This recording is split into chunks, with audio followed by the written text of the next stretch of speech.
La vagina. La vagina es un conducto cilíndrico, músculo membranoso, aplanado de adelante hacia atrás, que va desde la vulva hasta el cuello uterino. Habitualmente su cavidad es virtual y su pared anterior está apoyada contra la posterior, excepto en la parte superior, donde tiene forma de cúpula alrededor del hocico de tenca del cuello uterino. Su longitud oscila alrededor de los 8 centímetros con grandes variaciones por diferencias individuales, vida sexual o número de partos.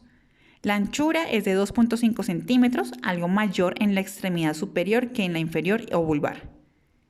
Está dotada de cierta elasticidad que es máxima durante el embarazo. Tiene una dirección oblicua hacia abajo y hacia adelante, formando un ángulo de unos 70 grados con la horizontal. También forma un ángulo con el eje mayor del útero, variable según la posición de este.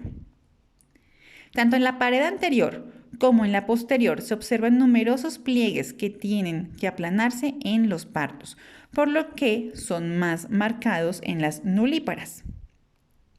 En estas pueden apreciarse dos relieves longitudinales, las llamadas columnas anterior y posterior de la vagina, y en el extremo inferior de la columna anterior hay una especie de forma de nudo que se conoce como tubérculo vaginal.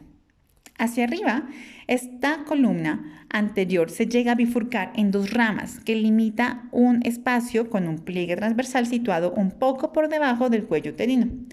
Dicho espacio se denomina triángulo de Paulik y corresponde al trígono de la vejiga urinaria. Las paredes vaginales están formadas por una capa externa de tejido conjuntivo en continuidad con el endopelviano, una capa media muscular y una capa interna de epitelio escamoso estratificado, desprovisto de glándulas. Este epitelio, como sucede en el ectocervix, tiene tendencia a la queratinización superficial y se pueden distinguir en él capas de células basales, parabasales, intermedias y superficiales. Sufre amplias transformaciones cíclicas. Vamos con la vulva. La vulva es una región anatómica compleja que abarca el conjunto de los órganos genitales externos de la mujer. Para su descripción, y aunque sea de forma un tanto artificial, se describirá de la siguiente manera. Primero, hablaremos del monte de Venus. En la parte anterior se ubica el monte de Venus. Esta es una acumulación de tejido adiposo subcutáneo situada sobre el pubis. La piel que lo recubre está cubierta de vello en una área triangular cuya base ofrece una ligera depresión que marca el límite con la región hipogástrica. El vértice del triángulo se confunde con la unión de los labios mayores. Segundo, labios mayores. Estos labios son los dos grandes pliegues de piel que delimitan la hendidura vulvar. Miden entre 8 y unos 9 centímetros de longitud y 2 centímetros de altura, con una base de unos 2 centímetros. Su cara externa, de piel rugosa, muy pigmentada, está cubierta de pelos largos y rizosos y tiene glándulas sudoríparas y sebáceas, mientras que en la cara interna, la que mira hacia la hendidura vulvar es más suave y mantiene el aspecto de las mucosas, sin folículos pilosos, aunque con numerosidades de glándulas sebáceas. Los labios mayores se unen por delante de la comisura anterior y por detrás de la comisura posterior, que también es conocida como la horquilla de la vulva. Histológicamente, adherido a la piel está el dartos, con fibras musculares y una gran masa adiposa envuelta en un saco fibroelástico.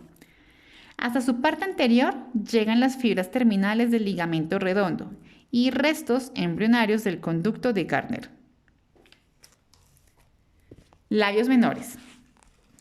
Esos labios menores o ninfas se sitúan por dentro de los labios mayores y siguen su misma dirección desde la parte anterior, pero acaban adosándose a aquellos en la unión en los tercios medio e inferior. Su longitud es de unos 3 centímetros y la altura es de un solo centímetro. Sus características histológicas oscilan entre las de un pliegue cutáneo y una mucosa, siendo un tejido de transición entre los labios mayores y la vagina. Estos no tienen folículos pilosos, pero sí glándulas sebáceas. Su borde libre es irregularmente dentado y no sobrepasa en general el nivel de los labios mayores, aunque pueda haber grandes diferencias individuales e incluso asimetrías entre uno y el otro lado. La extremidad anterior se desdobla en dos pliegues que rodean el clítoris, adosándose uno al otro para formar el capuchón por encima de este órgano, mientras que los repliegues inferiores contribuyen a formar el frenillo del clítoris. Y terminemos con el vestíbulo. Se denomina vestíbulo a toda la zona que queda delimitada por los labios menores. Por detrás, la horquilla vulvar cierra el espacio y el suelo está formado por epitelio escamoso. En esta área desembocan por delante la uretra, en el centro la vagina y a los lados y hacia atrás los conductos excretores de las glándulas de Bartolino. En la parte anterior del vestíbulo se sitúa el clítoris, que este es un órgano que es eréctil, formado por la unión de los dos cuerpos cavernosos. Estos se insertan desde las ramas isquiopubianas de los huesos ilíacos. Desde allí se dirigen hacia adelante, hacia arriba y hacia adentro para unirse debajo de la sínfisis pubiana. Se forma así el cuerpo del clítoris que se acomoda hacia abajo y que es rodeado por el capuchón formando por dos labios menores. El cuerpo del clítoris llega a medir aproximadamente unos 2 centímetros de largo y 6 milímetros de ancho. Su extremidad, que asoma bajo el capuchón, tiene forma redondeada y constituye lo que se le denomina el glande. Por detrás del clítoris y delante del tubérculo vaginal está situado el meato urinario. Este tiene forma redondeada y unos 3 a 4 milímetros de diámetro, y no es raro que exista un cierto ectropión de la mucosa uretral. Alrededor del meato se encuentra la desembocadura de diversas glándulas uretrales. Las más importantes son las glándulas de Skene, que son dos pequeñas glándulas que desembocan en la pared posterior de la uretra. En el centro del vestíbulo desemboca la vagina a través del orificio vaginal, que está rodeado por un repliegue de la mucosa vaginal denominado himen.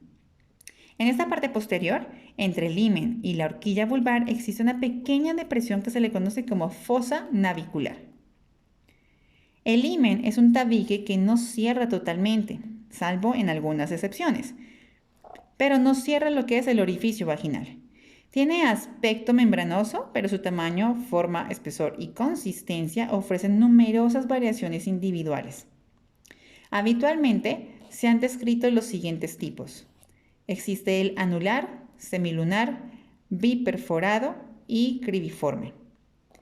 El himen se desgarra con las relaciones sexuales y quedan de este fragmento cicatrices, que se denominan carúnculos. Cuando la mujer tiene un parto vaginal, los restos himeniales acaban de desgarrarse o esfacelarse, y ya solo quedan sobre el borde del orificio vaginal unos mamelones que se denominan coránculos mirtiformes. El orificio vaginal tiene desde entonces el aspecto de una hendidura ovalada, con un eje anteroposterior de longitud variable, pero siempre es el punto más estrecho de la vagina. A los lados del orificio vaginal se sitúan los bulbos vaginales o vestíbulo-vulvares, que están recubiertos por los músculos del plano superficial del periné. Tienen forma ovoidea, con una extremidad posterior gruesa en la vecindad de la fosa navicular y una extremidad anterior delgadita que se une entre el meato y el clítoris, al lado opuesto.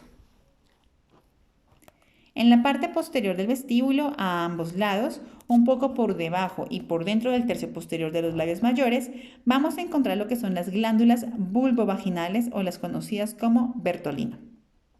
Su conducto excretor es de unos 2 centímetros de longitud, se abre en el surco entre las ninfas y el himen, en la unión del tercio posterior y los 2 tercios anteriores del orificio vaginal.